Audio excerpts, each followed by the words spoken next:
Tony Figueroa and Donna Allen are with us as they bring us This Week in TV History. Tony's segment, as always, is brought to us by our friends at Story Salon, Southern California's longest-running, regularly performing live storytelling ensemble. For more information, storysalon.com, facebook.com/Story Salon. What do you have for us this week? October 27th, 1966. It's The Great Pumpkin, Charlie Brown, first aired. I got a rock. You got a rock.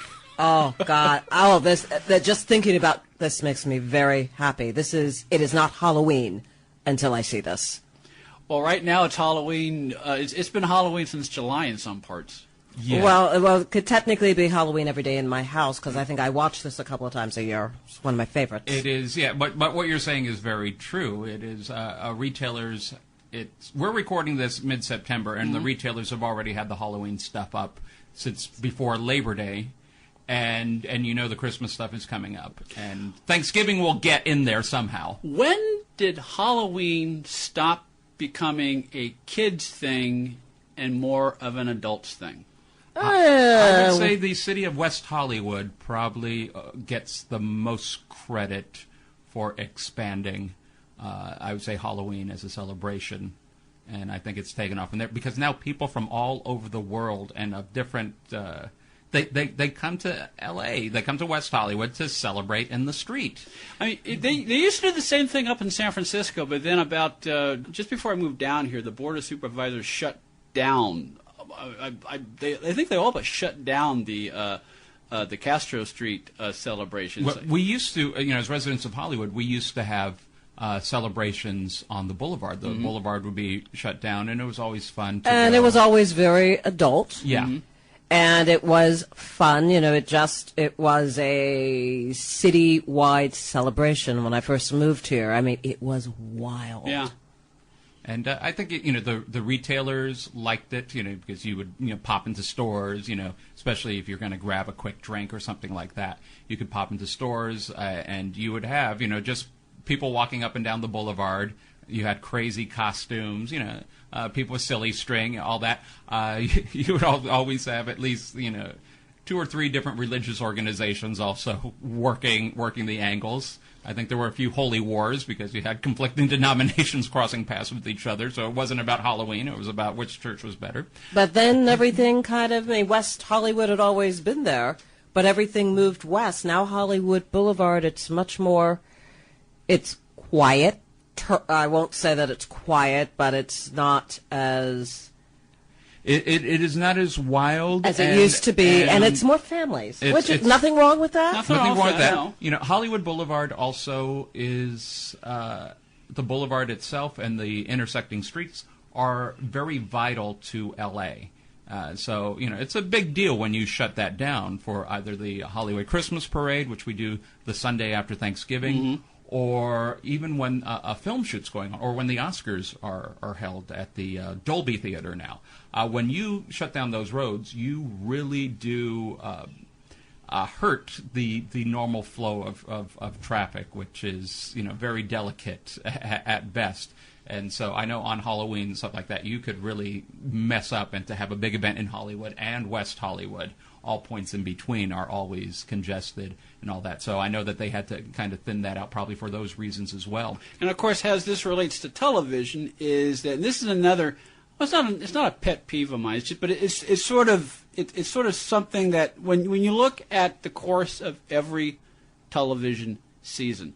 It used to be that every now and then someone would do a holiday episode, everyone would do a theme episode, but you watch, and it's particularly with comedy series, there is an obligatory Halloween episode, there's an obligatory Thanksgiving episode, there's an obligatory, I mean, you can set your clock to it. I mean, It's like every show does it. It's like built into the contract. Oh, I think Roseanne really got that, because Roseanne, I think for every season they were on, there was always a new Halloween episode, which were great. No, and I'm not. And some of these are actually very good. I mean, I know Modern Family. They do a Halloween themed episode every year. And it's always brilliant. Always. And thrilling. I think everyone looks forward to the Simpsons Halloween episodes. Well, the Treehouse of Horror. Treehouse of Horror, which goes, outside the normal continuity. The funny thing about the Simpsons one is oftentimes because of World Series coverage on Fox. It gets aired after After Halloween. Halloween. Or also, I think elections have also bumped Yes. it. Yes. Election years have also thrown, but people still look forward to it. Absolutely. And they are, I think, some of the smartest writing on television In many cases, they're homages to the Twilight Zone. to the Twilight Zone, to the Outer Limits, to Alfred Hitchcock. And you would think after 25 years they would have exhausted all. No, they're still great. And it's the only- Treehouse of Terror. Treehouse of Terror. That's it. Okay. That's it. And it's the only time you see Kang and Kronos, the aliens. That's right. That's they would right. they would always appear in the Halloween episode. Yeah. And and some of them I just find them a lot of fun. But again, we go back to I think traditions like the Great Pumpkin, Charlie Brown. Which are still fun to watch. Yeah, and remember the very first special, of course, was a Charlie Brown Christmas that was wrong for every single reason, and CBS had nothing to air, and let's put this thing on and be done with it. And then this is the third special, which many people feel is the best. And I love the premise. What if a child confused two holidays, Halloween and Christmas, and you get the wonderful Great Pumpkin? It's brilliant. No, it's because you have Linus waiting for this character that he believes in. And it is great because usually Linus is one of the voices of reason. One of Yes. Especially in contrast with Lucy, because Lucy being a fuss budget and Lucy with her strange theories on revisionist history and stuff like that. I mean, Linus was the saner of the two, but then obviously even he got caught up in flights of fancy. Yeah, I think Linus, knows history. Linus knows science, but Linus also has knows theology. theology. Linus is still a little boy. He's still a little boy. He still has faith. I think you see a lot of Linus in Stewie on Family Guy. Mm-hmm. Someone who could build a time machine but still believes Santa Claus is coming. Only without a football. Yes, head. yeah, and so I'm sure there's a football metaphor in there somewhere. Yeah, And well, Linus' faith, he never loses his faith. The Great Pumpkin disappoints him every single year, but then the next year he's back in the pumpkin patch. Like Charlie Brown, 'cause, like Charlie Brown baseball season. Yeah, I think that's something with all those characters. And you see adults that have that same faith. It's just like, well, my pumpkin patch was not sincere enough, and you see people that will be, well, I didn't pray hard enough, and Linus is that character. And favorite B storyline for me is Sally, and she's so in love with Linus. Of course, I'll wait with you in the pumpkin patch. And then at the end of the show, I could have had candy and apples and gum. You owe me restitution. Oh, God. Yeah. Of course, this was also a time when kids could go trick-or-treating on their own. When that came That's out. right. That's right. And back in the day. Back in the day where you could do that and be somewhat unsupervised. And, now it's sad when I see, not the adult celebration, which I think is fun and you can enjoy yourselves. And the theme parks have certainly gone all out with that. We have everything from really scary to happy pumpkin, jack-o'-lantern type events that people can go to. But I think a lot of this also has to stem from the fact you can't go into your own neighborhoods. Kids have to go trick-or-treating in the malls. Can you imagine? Yeah. And emergency rooms stay open to X-ray the candy. That's right. And then that is part of. It is sad that we have to watch this because this was done and it depicts a more innocent time. I remember when I was a kid. This is early 70s, mid 70s. We started trick-or-treating like around 4 or 5. Because that was around the time when people would. It was the last vestiges of innocence, and where it would be a little risky to do it at night. And I never liked doing it, in the afternoon or early evening, because I figure trick-or-treating isn't trick-or-treating unless it's dark. Yeah. But more and more folks today, they'll do it in the afternoon where it's safer. It's safer. I also remember we used to set our clocks back earlier. That's right. And they adjusted that to compensate for Halloween. But yeah, I'd be in City Walk or the Grove or something like that, and you would see the kids out there hitting all the retailers. Or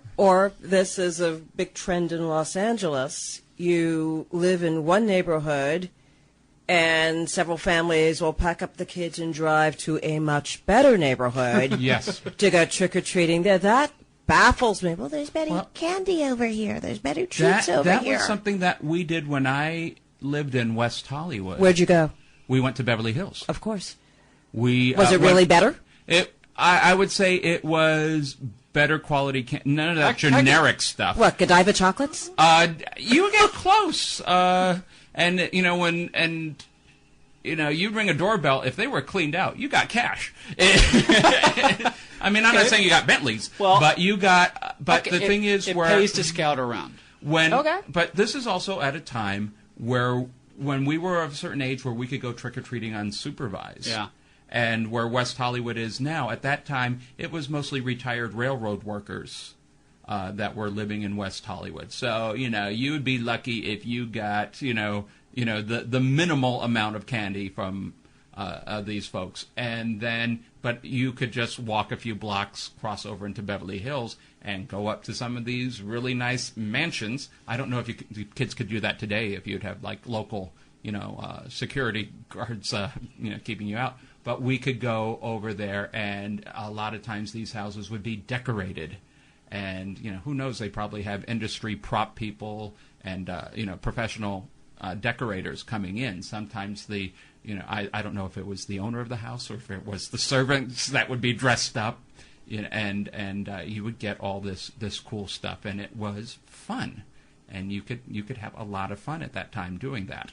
And yeah, that is kind of sad that people have to go to better neighborhoods. Tony Figueroa and Donna Allen are with us as we commemorate the premiere broadcast of It's the Great Pumpkin. Charlie Brown is part of This Week in TV History. We'll take a quick time out, and we'll talk some more with Tony and Donna here on TV Confidential. Attention sports fans, now you can watch every football game you want all season long without leaving your home with Dish for about $50 a month. Compared to your cable bill, you can save almost $600 a year. Call right now and sign up for Dish and watch every football game you want. With Dish, there are no boxes to pay, plus get free installation as soon as tomorrow if you call now. And with Dish Anywhere, you can watch your favorite sports and channels on your smartphone, tablet, or laptop. Be one of the first 100 orders right now and get a free voice remote. Don't miss a single football game all year long and save a ton of money. Get a free voice remote and free installation as soon as tomorrow. But you gotta call All American Dish right now. 800-296-1251. 800-296-1251. 800-296-1251. That's 800-296-1251.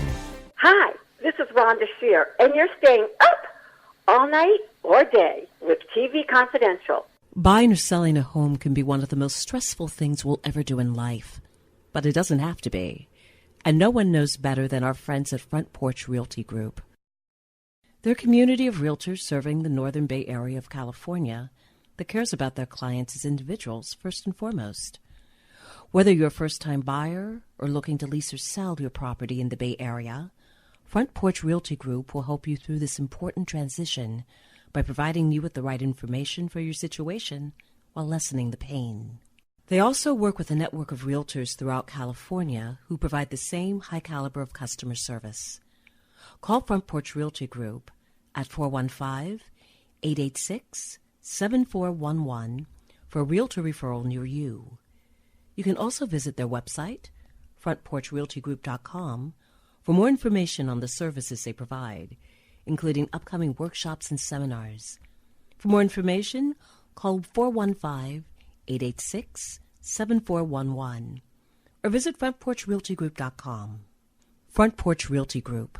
They'll find the solution that works best for you. Uber is the mobile app that connects you with a driver for immediate transportation. Request a ride at the tap of a button and you have a driver curbside in minutes.